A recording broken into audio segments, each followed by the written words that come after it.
नमस्कार, मैं अर्जुन तुकाराम लाट, टीजीटी हिंदी जवाहर नवोदय विद्यालय बरपेटा असम। आज के इस सत्र में आप सभी का हार्दिक स्वागत है।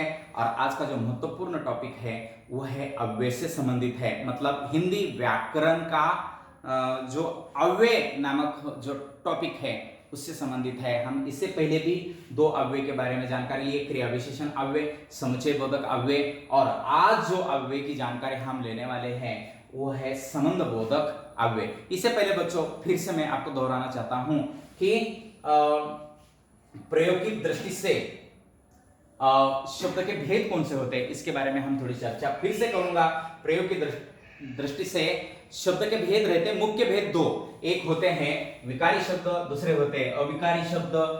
विकारी शब्द में संज्ञा शब्द, बाद में सर्वनाम शब्द, विशेषण शब्द, क्रिया विशेषण शब्द, क्रिया शब्द। अविकारी शब्दों में क्रिया विशेषण, संबंध बोधक, समुच्चय बोधक और विस्मयादि बोधक। आज जो हम टॉपिक पढ़ने वाले हैं वो टॉपिक का नाम है संबंध बोधक अव्यय। संबंध बोधक अव्यय, ये ध्यान रखिए क्योंकि ये टॉपिक हम पढ़ने वाले हैं। तो इससे पहले फिर से हम दोहराते हैं कि विकारी शब्द किसे कहते हैं, अविकारी शब्द किसे कहते हैं, इसके बारे में हम जानकारी लेंगे। विकारी शब्द, अब शब्द से इसका अर्थ अगर देख लिया तो विकारी का अर्थ होता है जिसमें विकार होता है, जिसमें परिवर्तन होता है। इन शब्दों को क्या कहते हैं? विकारी शब्द। अब देखिए तो यह विकारी शब्द कौन कौन से फिर आएंगे? संज्ञा शब्द, सर्वनाम शब्द, विशेषण शब्द, क्रिया विशेषण शब्द, जो हमने इस चार्ट में देखे थे। विकारी शब्द, संज्ञा, सर्वनाम, विशेषण, क्रिया शब्द। अब देखिए, सॉरी क्रिया विशेषण नहीं आता है मुझे, क्रिया शब्द। अब देखिए यहां कौन से? जिन शब्दों में लिंग, वचन, कारक, काल आदि के अनुसार विकार परिवर्तन होता है, मैं क्या कहता हूं, देखिए होता है, वे शब्द विकारी शब्द होते हैं। कौन से हैं विकारी शब्द? संज्ञा शब्द। क्यों? लड़का, लड़कों ने, देखिए मैंने यहां विभक्ति चिन्ह लगा दिया, लड़के बहुवचन बना दिया, मतलब जिन शब्दों में लिंग, वचन, कारक, विभक्ति, पुरुष आदि के अनुसार बदल होता है, मतलब परिवर्तन होता है, विकार होता है, उसे विकारी शब्द कहते हैं। संज्ञा शब्द है, सर्वनाम शब्द है, वे तुम, मैं, विशेषण शब्द है, काला सफेद है, क्रिया शब्द है, जाता है, गया है, जाएगा। ऐसे क्रिया शब्द मतलब संज्ञा शब्द, सर्वनाम शब्द, विशेषण शब्द और क्रिया शब्द, इसमें विकार उत्पन्न होता है। किनके कारण? लिंग, वचन, कारक, काल, विभक्ति आदि के कारण विकार उत्पन्न होता है। इन शब्दों को विकारी शब्द कहते हैं। तो फिर प्रश्न आता है फिर से कि अविकारी शब्द किसे कहते हैं? इसी को उल्टा कीजिए, जैसे विकारी का अविकारी विलोम शब्द कर दिया, वैसे ही अब परिभाषा भी हमारी उल्टी हो जाएगी। अब देखिए, जिन शब्द में लिंग, वचन, कारक, काल आदि के अनुसार विकार या बदल नहीं होता है, वे शब्द अविकारी शब्द कहलाते हैं। जैसे क्रिया विशेषण, जल्दी कौन कौन से शब्द हैं? चार्ट के अनुसार हमने यही देखे थे। क्रिया विशेषण, संबंध बोधक जो आज हम पढ़ने वाले हैं, समुच्चय बोधक, और परंतु विस्मयादि बोधक। छी, वहां कितना गंदगी है, छी, ऐसा बोल दो। मतलब आज का हमारा मेन टॉपिक जो है संबंध बोधक अव्यय, इसके बारे में हम जानकारी लेने वाले हैं। चलो, संबंध बोधक अव्यय ये देखने से पहले इसकी परिभाषा देखना बहुत ही आवश्यक है। जो अव्यय संज्ञा या सर्वनाम शब्दों के बाद आकर, जो अव्यय संज्ञा या सर्वनाम शब्दों के बाद आकर उनका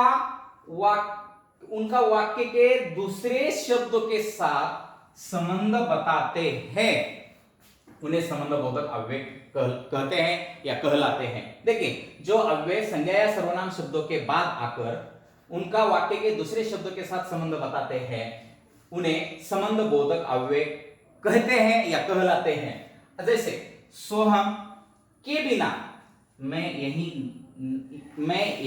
नहीं रहूंगा। किसके बिना? सोहम के बिना। सोहम और मैं, ये दोनों के बीच ये संबंध बता रहे हैं, के बिना। सीताराम के साथ वन को गए, प्यास के मारे वो बेहोश पड़ा। इन वाक्यों में क्या है? बिना, साथ, के मारे, प्यास के मारे, और सामने शब्द वाक्य के शब्दों का परस्पर संबंध बता रहे हैं, अतः संबंध बोधक अव्यय है। संबंध बोधक अव्यय बहुत से है, विद्वानों ने उनके अर्थानुसार उपभेदों के नाम दिए हैं। आपको उपभेद सिर्फ आपके जानकारी के लिए दे रहा हूं, जरूरत नहीं है, बस आपको परिभाषा हो गई, उदाहरण हो गया, यहां तक आपका काम चलता है परीक्षा के लिए। लेकिन तभी भी आपको विशेष जानकारी हो जाए, विशेष नॉलेज हो जाए, विशेष उदाहरण आपके पास आ जाए, इसलिए हम इसके उपभेद भी हम देख लेंगे। संबंध बोधक के उपभेद कौन कौन से हैं, फिर जितने भी हैं एक बार हम देख ही लेंगे। कालवाचक संबंध बोधक कालवाचक कौन कौन से संबंध है, पहले, बाद, पूर्ण, पीछे, पश्चात, अभी शब्द देखते रहिए। अगर आपके सिंपल में भी ये आ गया तो उसका उपभेद आपको तो नहीं पूछा जाएगा, लेकिन पहले है, बाद में, पूर्ण, पीछे, ये सारे कालवाचक है। स्थानवाचक कौन से, मतलब प्लेस का बोध कराने वाले, ऊपर, नीचे, तले, आगे, पीछे, सामने, ये है। बाद में दिशावाचक कौन से, अपनी दिशा, पूर्व दिशा, पश्चिम दिशा, सामने, वो इधर सामने और तरफ, पर, प्रति, उसके प्रति। साधनवाचक कौन से, द्वारा, मार्फत, करके, सहारे, जरिए, ये साधनवाचक है। बाद में हेतुवाचक कौन से है, करण है, लिए है, हेतु है, निमित्त है, वास्ते है, खातिर है, ये सारे हेतुवाचक है। अब देखिए आगे और भेद है। विरोधवाचक कौन कौन से, विरुद्ध है, खिलाफ है, प्रतिकूल है, उल्टे है, विपरीत है। सादृश्यवाचक कौन कौन से है, जैसा, समान, तरह, भांति, तुल्य, मतलब उसकी तुलना। सहचरवाचक संग है, साथ है, समेत है, सहित है, पूर्वक है। और पार्थवाचक कौन से, हटकर, परे, दूर। बाद में विनिमयवाचक कौन से, के बदले, की जगह। इस प्रकार के आपको ये उपभेद के बारे में प्रश्न नहीं पूछा जाएगा, लेकिन ये शब्द आने के बाद मात्र वो शब्द सारे संबंध बोधक अव्यय में आ सकते हैं, इसलिए बस इसके बारे में थोड़ी जानकारी। तो सामान्य संबंध बोधक में देखेंगे कि संबंधवाचक अव्यय को अनेक भागों में बांटा गया है। इनके अतिरिक्त तो बहुत से संबंधवाचक या संबंध बोधक के अन्य उपभेद या नाम देकर उन्हें रखा जा सकता है।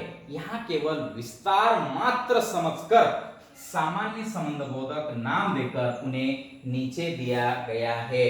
अब देखिए सामान्य संबंध बोधक बिना, सिवाय, अतिरिक्त, रहित, अलावा, बगैर, हटकर, दूर, की, अपेक्षा, मात्र, भर, पर्याप्त, तक, के, बदले, जगह, पलते, भरोसे, बाबत, नाम, नाम, लेख, विषय, पर्यंत इत्यादि आदि शब्द।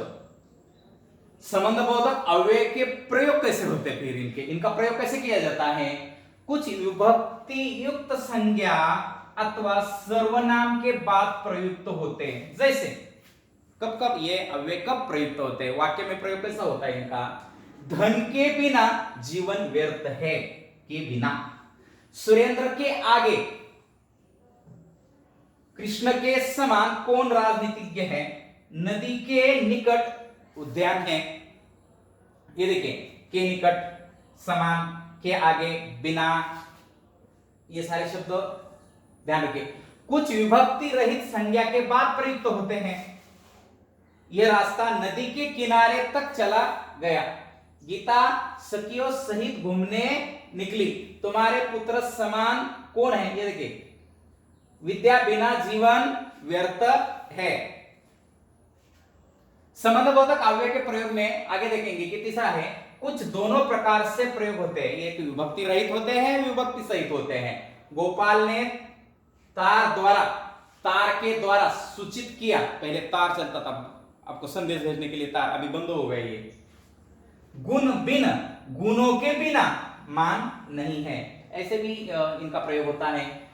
सामान्य रूप से तो संबंध बोधक अवयवों के साथ विभक्ति प्रयुक्त नहीं होती, किंतु कुछ स्थानों पर इनके साथ का, के, की, में आदि का प्रयोग होता है। जैसे हम मकान के ऊपर के भाग में रहते हैं।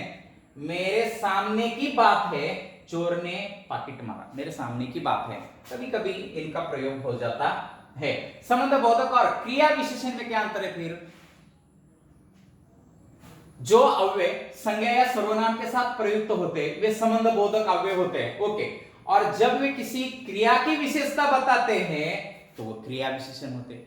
आसान है, क्रिया की विशेषता बताने वाले अव्यय कौन है? क्रिया विशेषण। और जो अव्यय संज्ञा या सर्वनाम के साथ प्रयुक्त होते हैं और उनका संबंध बताते हैं वे संबंध बोधक या संबंधवाचक अव्यय। और जो क्रिया की विशेषता, और जब वे अगर वे भी आते हैं और क्रिया की विशेषता बताते हैं, एक तो संज्ञा या सर्वनाम के साथ आते हैं लेकिन क्रिया की विशेषता भी बताते हैं, तभी वे इनको क्रिया विशेषण कहलाते हैं। जब क्रिया की विशेषता बताएंगे क्रिया विशेषण है, और जब संज्ञा या सर्वनाम के मतलब संबंध का बोध करेंगे वो संबंधवाचक अव्यय में चले जाएंगे।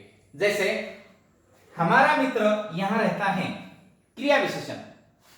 तुम हमारे यहां फिल्म देखोगे, किसके साथ आ गए? हमारे यहां, हमारे संबंध बोधक में आ गए।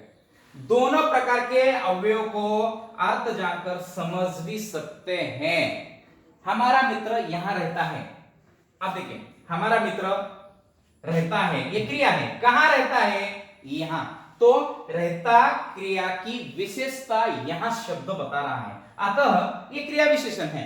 अब देखिए तुम हमारे यहां फिल्म देखोगे, अब देखिए देखोगे क्रिया है, फिल्म यहां का कर्म है, देख फिल्म, और लेकिन तुम हमारे यहां संबंध, कहां फिल्म देखनी है? तो हमारे यहां यह संबंध है, तो संबंध बोधक अव्यय है। दोनों प्रकार के अवयव को अर्थ देखना बहुत जरूरी है। अगर अर्थ आप नहीं देखेंगे तो परेशानी आ सकती है, अर्थ देखना आवश्यक है।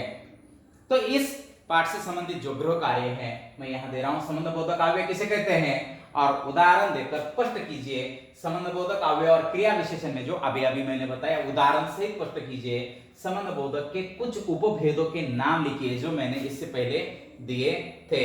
तो बच्चों बहुत आसान पाठ है, और इससे संबंधित जो भी प्रश्न है आप 8474872223 में दीजिए, और जो भी समस्या है, जो भी आपकी समस्या है तो आप मुझे बताइए। बहुत बहुत धन्यवाद। आपका छोटा सा पाठ है, आपको पसंद आ जाएगा, क्योंकि आपके व्याकरण से संबंधित पाठ है तो आपको पढ़ना है। बार बार वीडियो देखे, उससे संबंधित पीडीएफ फाइल जो दी गई है उस पीडीएफ फाइल को देखें, बहुत ही आवश्यक है।